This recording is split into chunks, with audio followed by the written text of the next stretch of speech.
So this is about this game, Great Escape, and how I reverse engineered it, and I've currently brought it back to my preferred platform, RISC OS.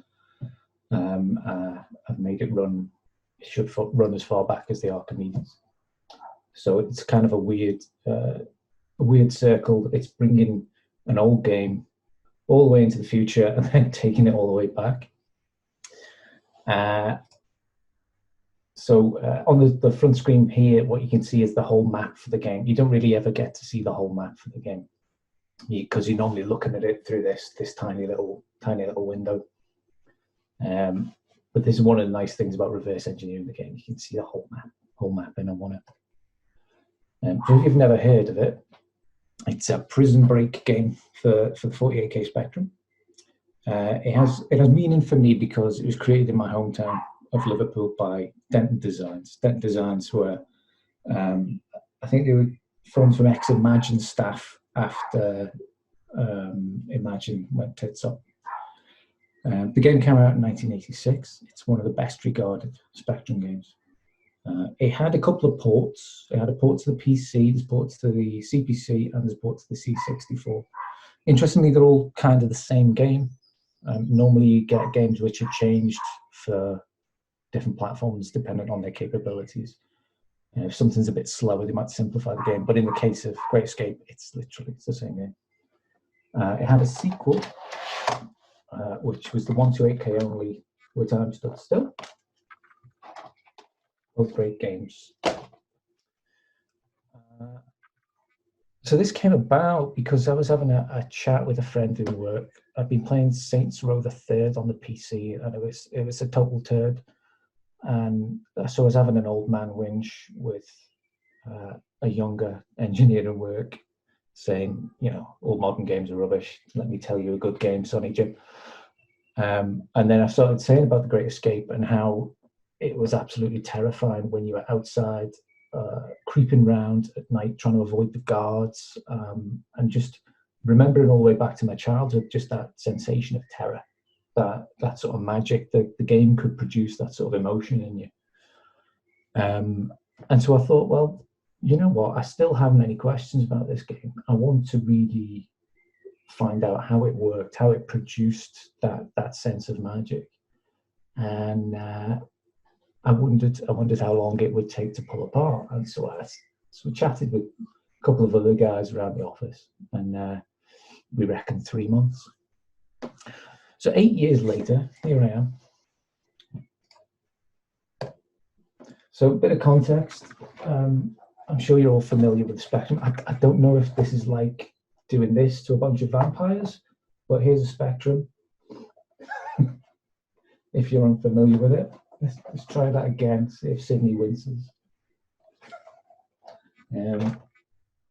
So the Spectrum's got a Z88, 3.5 megahertz. It's got 16K of ROM. It's got 16 or 48K of RAM, depending on which one you bought. It's got a 256 by 192 fixed screen res. You can have 15 colors because there's 2 blacks. Both the blacks are the same. But the Spectrum screen memory is in a bit of a weird layout. You've got cassette storage. It takes about 5 minutes to load a game. For any game of reasonable complexity on the Spectrum, you had to write it in assembly. For reasons of space and for speed. Let's check my notes.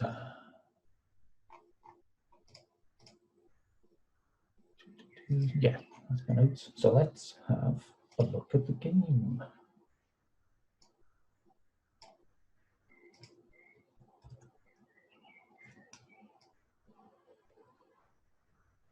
I'm going to turn the sound off before it drives me mad. So, game starts up, input choice selection. Put my keys in. And off we go. And I'm not touching the keyboard at this point. The character just wanders off by himself and starts going about his daily routine. So this was magic in the day, to just find a game that would effectively go and play itself. So your characters, your main hero, he's the guy in the middle. He looks the same as all the other prisoners. The guards have got a slightly different garb, and there's another character as well who's a commandant. So you can find your way around through the rooms in the game, and you can find a guard's uniform, and you can put it on. You can dress up as a guard, and then the other guards can't tell that you're not a guard. However, the commandant can, and the commandant's got a lot more complex route through the game. You can see that he wanders behind the huts, so there's 3D, but it's also masking as well. This is the outside of the game. I'm just going to take over now,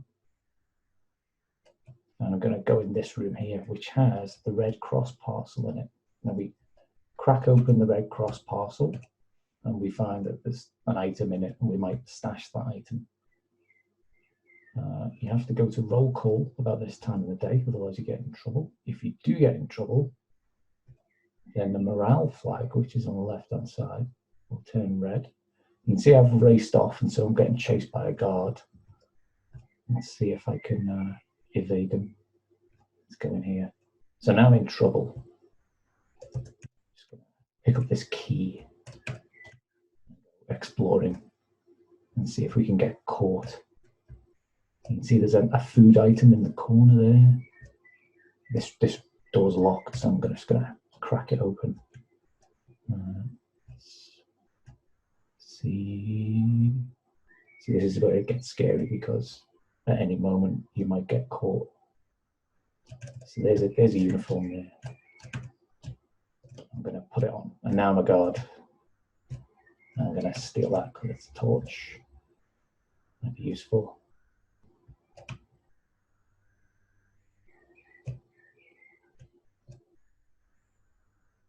There's the commandant. He can tell that I'm just the prisoner dressed up as the guard, but the other guards won't bother me. Anyway, I'm going to run off now. Back to my hut.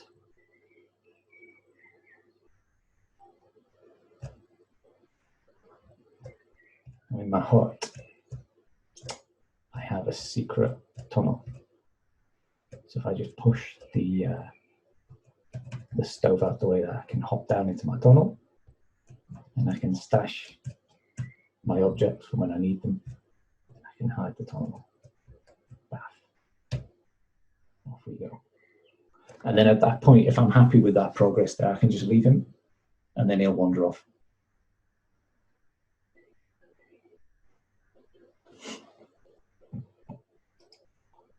So you've got yourself, you've got everyone else who's automatic. Oh, I didn't mention the dogs. There's some dogs roving around different parts of the map as well. The dogs, NPCs, they could catch you. So, of course, the point of the game is to collect the items you need, use them in the right order, and escape. What you find in practice is when you actually escape for the first time, you've done it wrong, and you have to go back, and you have to try again. You have to collect the right objects in the right order. And the knack to escape in the game is to realize that there's 3 objects you need, but you've only got 2 things you can carry. So you have to find somewhere you can stash things.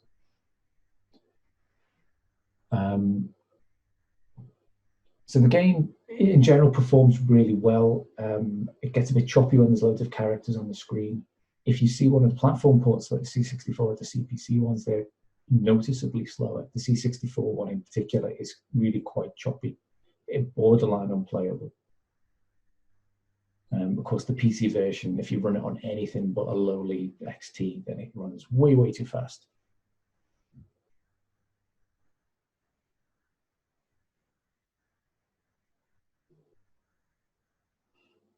There is a score in the game, but the score is largely useless.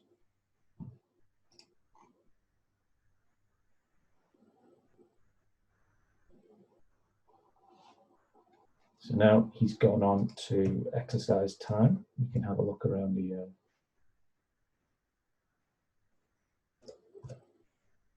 what's it called? The exercise area. We can see if we can spot anything interesting. later on in the game, you get wire cutters. You can cut through fences. There's something. Oh, what's this? It's another tunnel. So there's a tunnel network. And it turns out in the game there's 2 tunnel networks.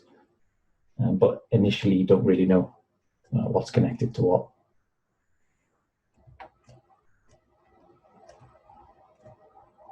So that's it really. Escaping from the game, using your wits, timing. There's a night mode where a searchlight sweeps around a camp, which is quite cool. So that's the game. How do we pull it apart? So first, it's worthwhile doing a sanity check because not all games are constructed in the same way. Initially, you might want to check whether it's a self-contained game. What I want to do specifically is take the original game, turn it into an assembly listing, and then build it back into a game again. And that way I know end to end I've done everything incomplete. So luckily The Great Escape is self-contained. It's a single load 48K game. It loads, it's not a 128K game. There's no bank switching to worry about. There's no multi-load, there's nothing like that. So in terms of getting started, a good place to start is to write just a big giant list of everything that's in the game. Every sprite, every sound, every interaction in the game, every behavior that you see. Then your job is to find out where those behaviors have emanated from. And remember, there's things in the game which are invisible as well, like the masks which cut away from sprites and foreground elements. So the first thing we do is we dump the game out using SNA format. That gives you a short header, which is the registers, and then like a straight dump of the RAM. You take the RAM and you load it into a graphics ripper tool, and then you start searching around for sprites in the game. So you might typically in a game have bitmaps and masks and font glyphs. I use this tool, which is called Spectrum Graphics Editor. There's 3 things I've got loaded there as an example. Chase HQ in the background, Where Time Stood Still in the middle, and 48K Batman on the foreground. The foreground Batman game there illustrates that if you load a Z80 format snapshot, you get little dots across it because it actually uses a weak RLE compression. So if you try to load a Z80 format snapshot into this tool, it doesn't decompress, so you get slightly mangled graphics. So it's better to start with like a plain dump of RAM. You can use this or tools like it to scroll around in RAM, try and locate all the graphics and try and find for sure where they start. Sometimes it's not easy because you might have multiple pixel rows in between each graphic, and you're not really sure where the boundary is. So you've got to be a bit fuzzy to begin with. You might find font glyphs as well. Font glyphs, of course, are usually 8x8 bitmaps. One discovery with The Great Escape is that the game omits the letter O to save space and encodes all the text in the game to match the font. So instead of saying Kempston on the input choice on the menu screen, it says Kemps.0 and stuff like that. So originally I was using a hex dump to try and look through and find all the strings in the binary. I'm like, there's no strings in here. What's he done? Other things which are spottable when you do this sort of thing are lookup tables. So typically you might have a table of flip bytes in RAM for flipping graphics from left to right as they move. Instead of storing 2 copies of the sprite, store 1 and then flip it as you draw it. So you need a table in order to do that, and you'll typically see that as you're scrolling through. So there's a rule of thumb here, which is that if you're scrolling through the dump of the game, if you see stuff that looks like a pattern, it's probably data. If you see stuff that looks like noise, it's probably code.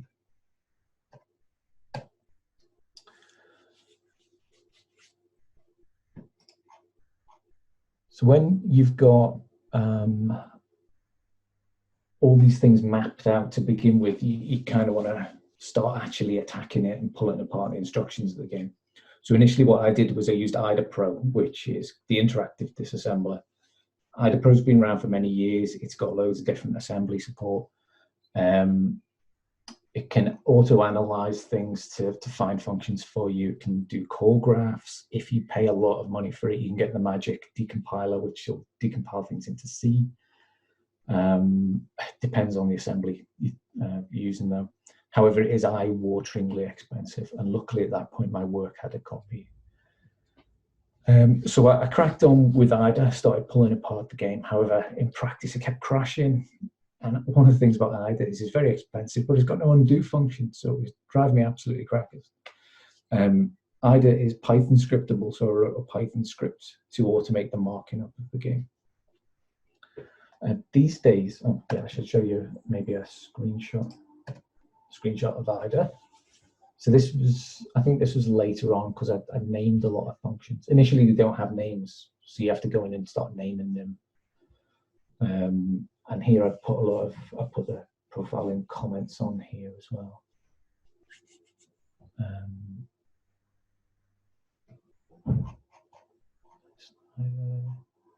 These days, I don't know if you'd use IDA, you might use Ghidra, which is the new thingy from the NSA. I've not really played with that much. I've had a little play and it seemed powerful, but a little bit clunky.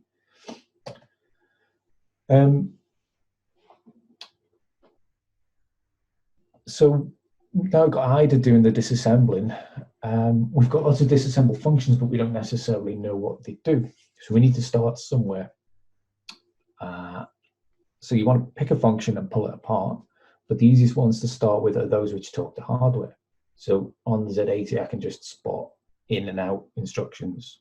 That tells me where joystick keyboard code is, like the border is set with the speaker bit. So I can do that. If we get stuck at any point when disassembling things, we can use Fuse's debugger to just like break the game, poking values into memory, see what happens. Once you've found something like the input loop, the input function, you can follow that upwards to the main game loop. And typically in any game, you're going to expect something which is like get the player input, move the hero in response to that, move the enemies a bit, play a sound or a bit of a sound, wipe the last frame, draw a new frame, wait. So there's always typically going to be a main loop in any game. And if you follow the input path, you can normally get to it quite quickly. Sometimes if you find like a leap function, one which doesn't call any others, that's normally quite easy to pull apart, but it doesn't necessarily mean anything. For a long time in the Great Escape, there was just this function which was called move by delta, and I didn't quite understand what it meant. And it was late on before I actually worked out that it was move the character a bit, but up to a maximum. So I couldn't really name it. So you just end up with vague names a lot of the time. So I've been cracking on with IDA for a while at this point, but there was still things which didn't look right. For instance, there was moments where the game would apparently jump into graphics, and I was just baffled by why it was doing that. So at this point, what I want to do is find out which instructions are actually genuine. So I took, so there's this lovely resource called the RZAX archive. And if you go to the RZAX archive, you can get snapshots of Spectrum games alongside their input. And it's recordings of people playing complete playthroughs of games. So I grabbed a complete playthrough of The Great Escape, and then I ran it through Fuse, which has got a profiling option in it. And then I stored the profiling data and then imported that into IDA, because every profile location that's output by Fuse in that mode must be a genuine instruction. So back on that IDA snapshot, you can see I've got hits. So I use my script to actually import, annotate every line with a hit to say how many hits it had seen. That way I knew what was genuine functions. And so the graphics data which I saw getting jumped into turned out the game, when you choose your item, when you choose your input item, on the main menu screen, it copies and pastes the routine over some graphics, which it's never going to use again. And then that's why it paid to jump into the graphics. Meanwhile, there's another guy, Richard Diamond. He's been doing a similar thing. He's been taking this game, School Days, and he's been pulling it apart. In fact, he's been taking School Days, Contact Sam Cruise, Back to School, the games by Microsphere, and he's been building a kit, which is called School Kit, for doing this. Being obviously, more clever than what I am, he's developed this toolkit to automate loads of aspects of pulling apart Spectrum games. So what he's done is he's come up with a format called .school, which is like an assembly listing, but it's decorated in various ways. And you write a single school file, and you can actually from that generate an assembly listing. You can generate instant game shots from instant snapshots of the game, which you could load straight into an emulator. And in fact, you can generate entire cross-referenced HTML disassemblies of the game. So I'll just show you the School Days RAM disassembly. So here is everything in the game. This is his disassembly, which is very good, very detailed. And what he's done is he's written a school file, which is a representation of the original game, pumped it through his tools, it's generated all this. So we can have a look through the routines, data, messages that the game produces. And in addition to that, you can also write Python scripts which can do things like generate map data for you. You can have a look at the tiles. That's the game maps produced from. You can have a look at the animations. So great stuff. It was just what I needed.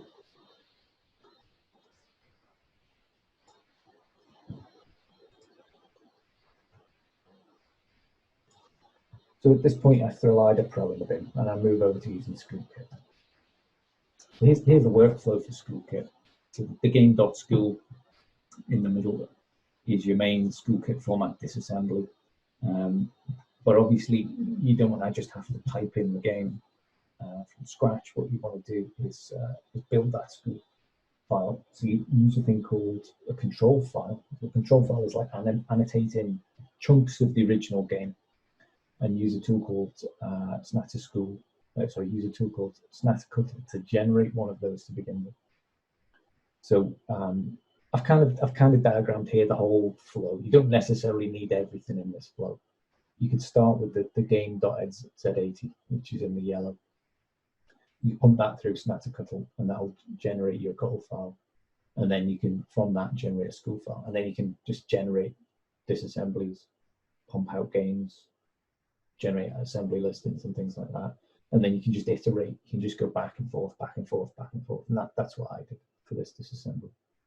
Alternatively, if you want to be more detailed, you can get the original tape file of the game. You can write a tap to snap script, and then you can generate a pristine snapshot, a snapshot of the game as it was loaded directly into RAM. You can also feed a profile into Snattercuttle, and then that makes Snattercuttle's output more accurate. And then, you can iterate again and again, start writing game.py, eventually reach the point where you've got a game.school file with all your notes and macros referenced in it, and then you just keep going, pumping changes left to right, seeing if the game still works, checking if the disassembly still works.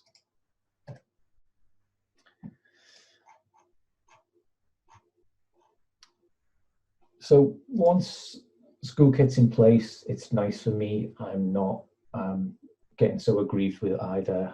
I can rebuild the game at any point. I can deliberately break it, output new versions of the game, rerun it.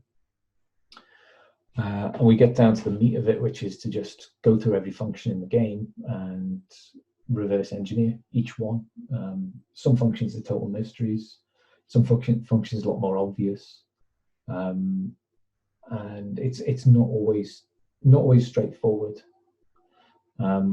Ideally, it would be nice to take one function, break it up, commit it, and then be happy with the result, but it doesn't really work like that in practice. You have to dance around the disassembly a lot.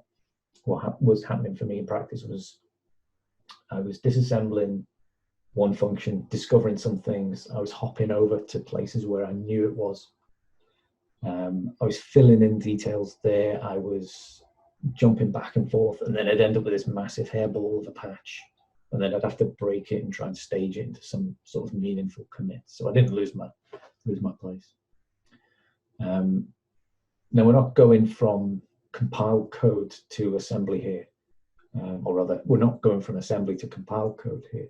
This code wasn't compiled to begin with, so it's not as regular as you might expect. And you know, that might just be bugs. It might just be code that was written very, very tightly in a way that no compiler would ever have written it. So things you might typically encounter: multiple entry points, where the game might get a function might get branched directly into, whereas another variant of it might have some setup. You might get fall through because the author's arranged the function that's needed immediately after the function is straight underneath it, so it just falls straight in. You might get functions which are buried in the middle of other functions. Sometimes you get these sort of inverted Y-shaped functions where you can't really tell which is the left leg and which is the right leg because there's another chunk of code in the middle. Even later on in the process, I kind of was still arranging what I felt was a function in the original game. There was one function which lacked a return instruction, and I just didn't know if it was a bug or not. It was one of the masking things. It just sort of falls out of that and then falls into a multiply routine. And it was quite late on in the disassembly that I decided, no, it really must be a bug, because there's no need for it at all. There's no need to just fall. There's no need to do all your work and then suddenly do a multiply for no reason.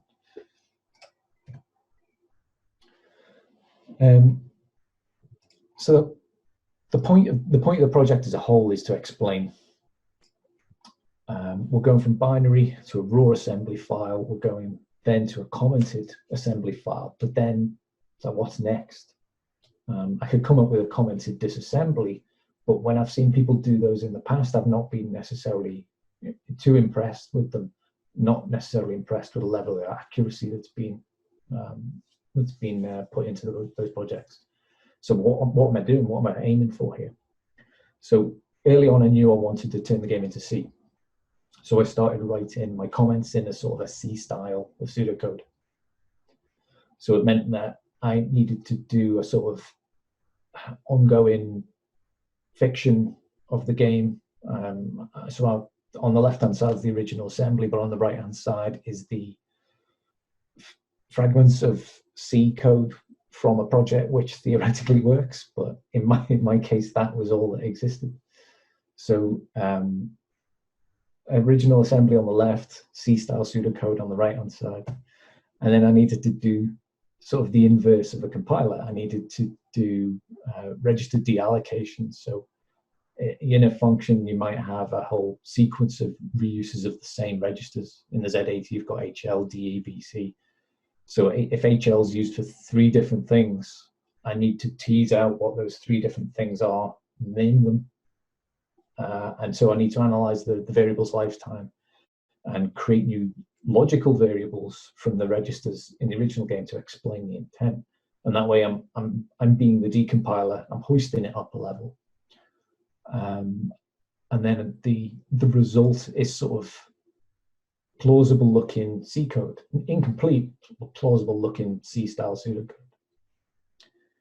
Similarly, there's a thing for return types, because you don't have any signatures for any of the functions in the binary. It's just lumps of code.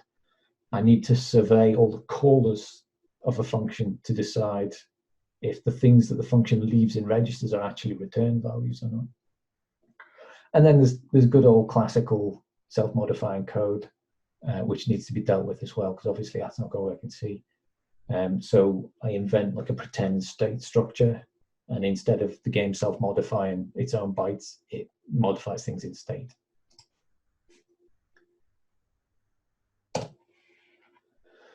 So after a whole load of that, a portable version of TG starts to emerge.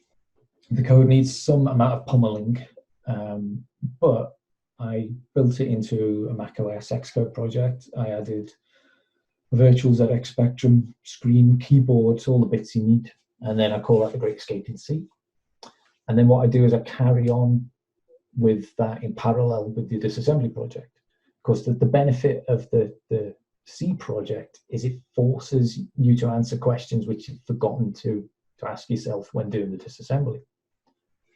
And so they kind of feed into each other. If I do a bit of work on the ASM disassembly, then it feeds into the C code questions, which must be answered, feed back into the ASM disassembly. And so they sort of bounce back and forth for a bit.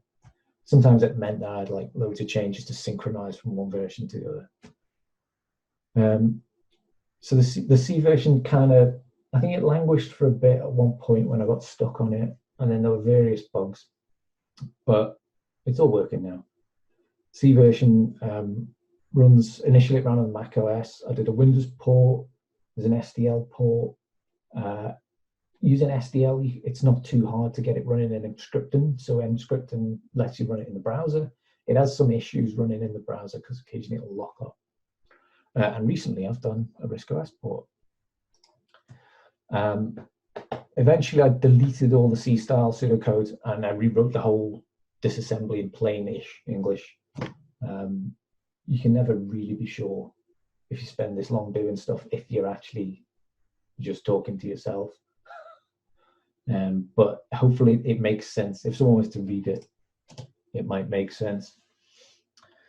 So let's have a look at it running on RISC OS. Here's RPCMU. Turn sound off because it'll drive me crackers. And so you can see it's the same game. It even has all the same input methods. I don't think Protect doesn't work, but the others all work. Choose my keys. And I'll touch the keyboard. Off we go.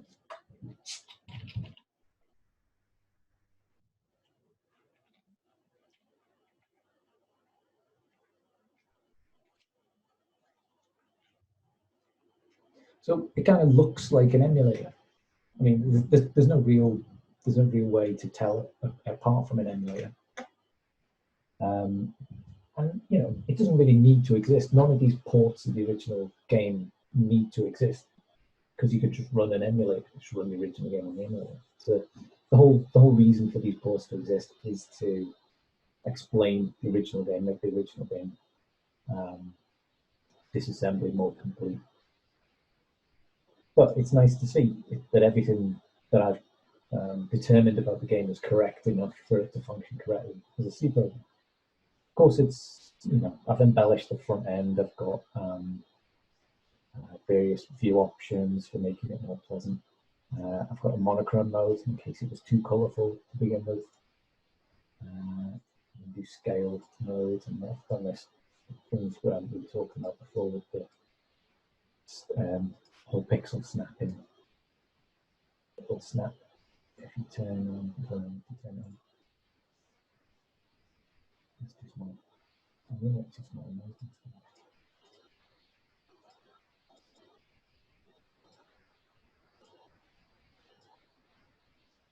That's still too small.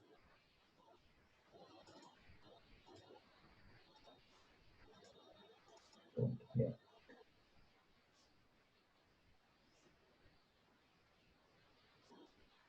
So it'll snap to whole pixels here. if you run it on high res, like if you run it on Raspberry Pi, you still want it to look sharp. So it's recently I got the sound working on it, which was a bit of a faff, really. But just out of interest, I had to run it super fast, see what happens. Yeah.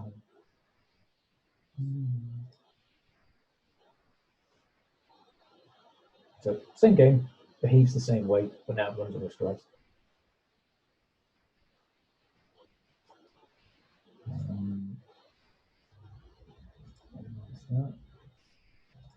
Here's the Mac version.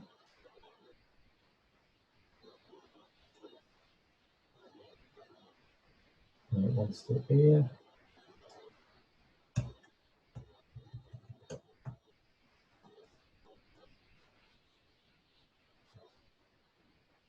Same thing, same game. Now, initially I thought, well, what changes will I make to the game? Because I converted it from the original, gone through all the effort of rewriting to see what should I do to it? How should I improve it? And in the process of doing this, I've decided I shouldn't really do anything to it. I mean, I've done there's bug fixes in the game. Some of the code in the original game physically won't work as C because it's got faults in it. So I've done maintenance, if you like. I've just fixed a couple of things, but I've left a couple of bugs in place. One thing I was going to do was maybe change the aspect of the screen to make it run all right on 16:9 displays. But then even that, if you look on the screenshot of the game, up and around the top of the map, you'll see that it's all blank. And so if I change the aspect of the screen, there's a chance that blank bits of map will show through. And I don't think it's really fair to do that to the original game. So I'm tempted just to leave it. If someone wants to fork the project and mess around with it, then maybe I'll be all right with that. But I think it's okay to just recreate it and just have it as is. So things I've discovered in the game, bad things. So you can't get up on. People wanted to know if there was like a way to get up on the battlements at the front. There's a secret door on the right-hand side, which was really tricky to get to. You normally get eaten by the dogs. So there's no way of getting up on the battlements. Secret door doesn't go anywhere. There's no secret rooms. The radio object in the game has no use. So it's not a surprise, really. I mean, the game's that tight. I mean, there's only a handful of spare bytes in it. I mean, you probably spend a lot of effort to free up some space in it, but the game is really tight. So it's not surprising that there's no hidden things in the game. One thing I did discover is that there's actually 27 characters in the game. So there's our hero who we play, there's 6 active prisoners, but there's 15 guards, there's 4 dogs and the commandant. So you're really well outnumbered in the game. Somehow in the game, though, you don't seem to meet a lot of the guards a lot of the time. Partly that's explained by some of the logic in the game where you can only actually get 8 characters on screen at once. So there's 27 people in the game, but only 8 can be on screen at once. So it kind of balances. There's nothing really higher up on the map, as I just showed you. It's just blank. But one thing I did discover is that you can escape through the main gate. And this is something I never knew and has been a surprise to 1 or 2 other people. If you go into the commandant's room, you can pick up papers. And then if you've got the guard's uniform, you go to the main gate with those papers, use the papers, you get transported outside the main gate. That was quite a surprise to me after all the time playing the game. Technical discoveries. The screen's actually double buffered, which seems unusual on an old game. You normally expect people to be chasing the beam and doing all sorts of tricks to get things on the screen, but the game is actually the portion of the screen which is visible is actually double buffered, and it does that so it can roll the game to make the scrolling more smooth. In practice, it means that what happens is as you move through the game, sometimes it goes quick and sometimes it goes slow, because there's a fast path and a slow path for the screen roll and stuff. Another discovery is that the main map in the game, is encoded in a really quite cunning way, where you have an overall map definition. It maps onto things which are called super tiles, and then they map onto 8x8 tiles in the game. So that whole big bitmap, which ordinarily would be like 250, 260K's worth of bitmap, fits in less than 10K, fits into like 9.5K of space. So it's really quite cunning. I did try and recreate the compression, but failed miserably. I don't know if it's just, I don't think it's that it's compressed really well. It's just that it's authored in a way that it ends up being really space efficient. Movable objects are people too. So in the game, when I move the stove, that's actually implemented as a person in the game. It's just a person with only one graphic, and so you can move in. You can move into. There's a crate and there's a boiler, so you can move into the boiler and push it round.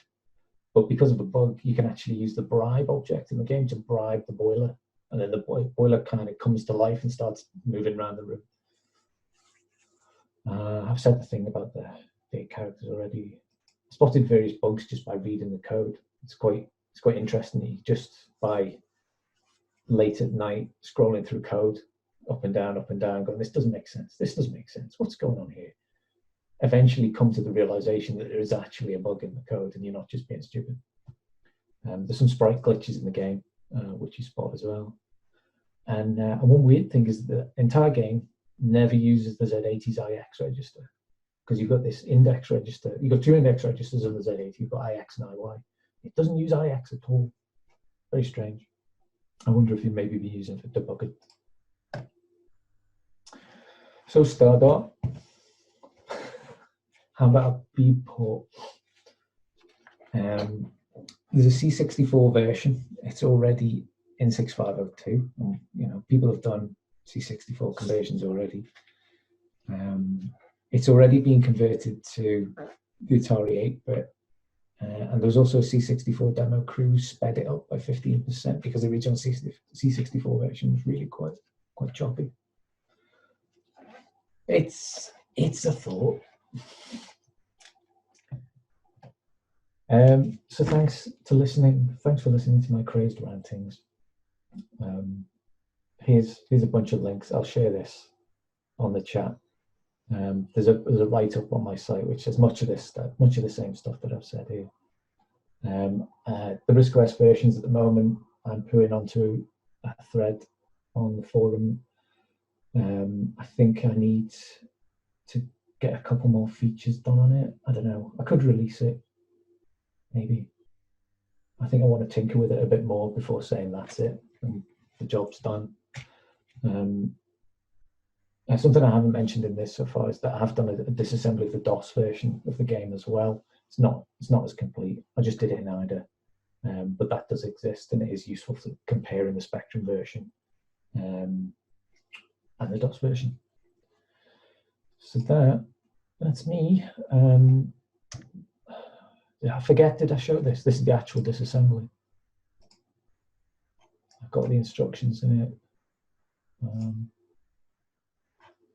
All the stuff in the game. These are the rooms in the game.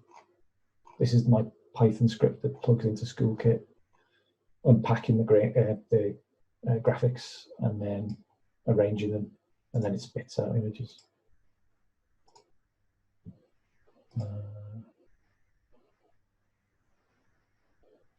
Character graphics, you can get animations out as well.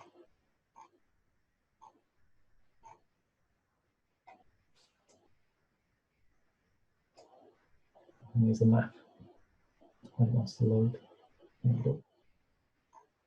There's the map with like different sections of it highlighted.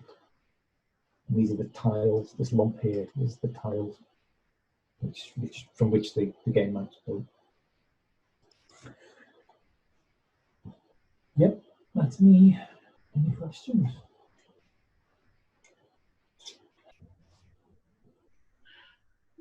do you have any plans to enhance the RISC OS version, or are you going to keep it just as it is? I think I want to leave the game.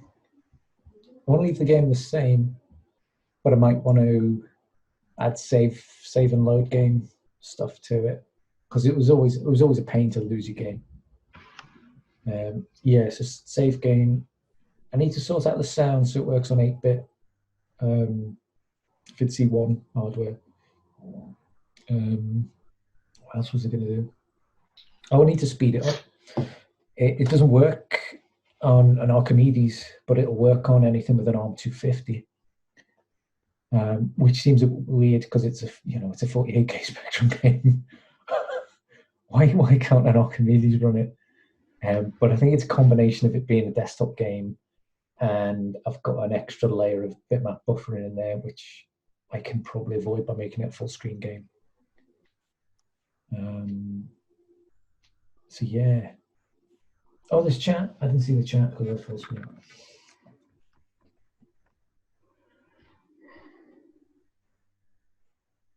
Yeah, multicolored sprites.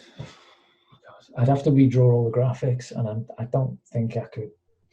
I mean, I did the icon. I was quite pleased with doing the icon, but redoing all the graphics, and because it's a tiled system as well, I think I'd have to draw all the original tiles in the same order, and then try and pump them through the game logic, and then slot them together.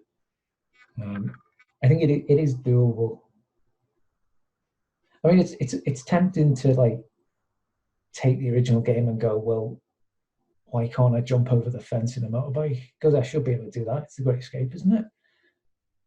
But I think the history of the game is that it was originally called something like Escape from Colditz, and then later on someone said we should call that the Great Escape. So it's a bit of a cheeky naming thing, I think, that happened with it. I got in contact with the original author, who's called John Heap, and said, I didn't want to appear like a nutter. I didn't want to appear like I'm your biggest fan, tell me all the secrets about this game. I didn't want to bother him too much.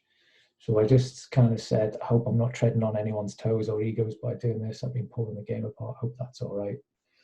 And he did give me a bit of info about the original game. He developed it on some 68K platform. I forget what it is now. And then he said, the source code's probably in landfill now, which it kind of bolstered my efforts, I think, to feel that there was just, if mine's the only disassembly of the game. No, if mine's going to be the authoritative source code. I think it comes back to some of the stuff we were talking earlier about with preservation. And of course, there's also a copyright aspect to this as well. I've written a bit about it on the website.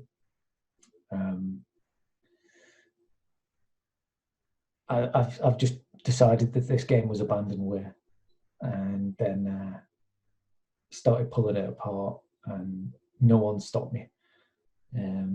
But then I noticed, I think it was like 2 years ago, something like that, someone started selling it again on Steam. So then you get wondering, well, could it just get knocked on the head at any point? Could someone just go, no, I see all the work you've done, I actually own that because that's my game, because I bought it. You don't really know if someone might do that to you. So yeah, I'm in a total no man's land, and I have no way of actually tracing the ownership of the game. According to the original author, he said the rights might have reverted. So like Ocean might have had the rights for, or Ocean's successors might have had the rights for maybe 25 years. And then it's gone back to whoever Denton is now owned by. So that'll be Rage, and whoever owns Rage, because Rage went away. So you have to kind of turn into a sleuth and try and legally work out who owns all this stuff. And at some point you'll just hit a brick wall. So from my point of view, I've done it from a point of view of preservation, and to learn the techniques used in the original game. And it is fascinating to study and see how this game was made so compact. There's such a lot of world in this game, and it produces such a strong, emotional connection with people. And it's amazing to think that it fits in that.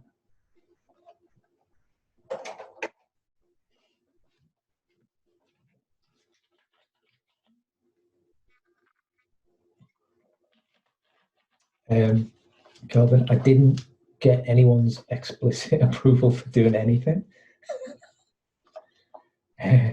So it's a question of how fast you can run. As I say, someone could just turn around at some point and go, "Oh, no, you can't do that." I guess there's a question there, which is, what if distribution is denied? What would I do? Obviously, I'd have to remove all the graphics and any original content from the game, maybe the sound, and then that would just leave a shell. And then I'd have to say to people, buy your own copy, and then you can then import this tape image or this image of the game into my game shell, and then the game shell would play it. Of course, it's completely pointless doing that. You just get your original game, play it on an emulator. So it's creating work for no reason. Yeah, so legally it's dodgy. Maybe I shouldn't admit that. It's totally fine. Are there any exploitable, cheatable game mechanics? Yes, you can. I didn't discover this from doing the disassembly. Someone else discovered it. You can actually drop things through the fence if you're in a certain point in the exercise yard at the front. If you've got something you need to escape, you can, I think it's the compass. In the video I've seen of someone doing it, they walk up to the fence, they drop the compass at the border of the fence, and it appears on the other side of the fence. And then that kind of simplifies the escape attempt. So that's quite neat. There is a cheat as well, which is that I don't know if you should tell people cheats. You should maybe find out for themselves.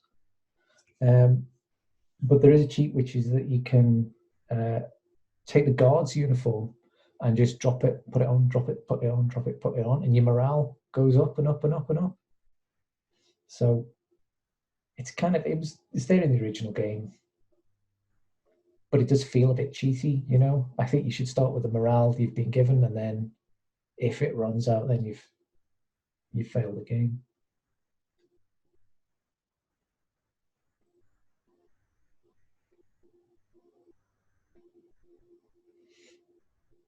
Just reading through these questions. Yeah, Trickster's mentioned Escape from Cold. It's on the Amiga. I think there's a disassembly, or there's at least a recreated version of that. And I had to look at it, and looking through the source, it seemed really familiar. It's all the same sort of stuff. I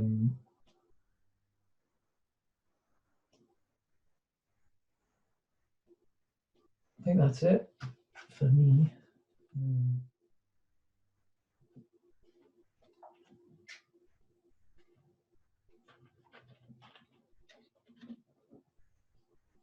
I didn't mention the dead prisoners. If you go to like the third hot up, there's 4 beds in it, and 3 of them are occupied by people who never get up. And I think what it was originally they planned for more prisoners in the game. So there should have been like 12 prisoners in the game. But I think the game just can't really cope with it. I think some of the pathfinding stuff as well gets clogged. It gets fairly clogged at 8. So I think if you had 12 prisoners plus all the guards, then the game would just slow to a total crawl.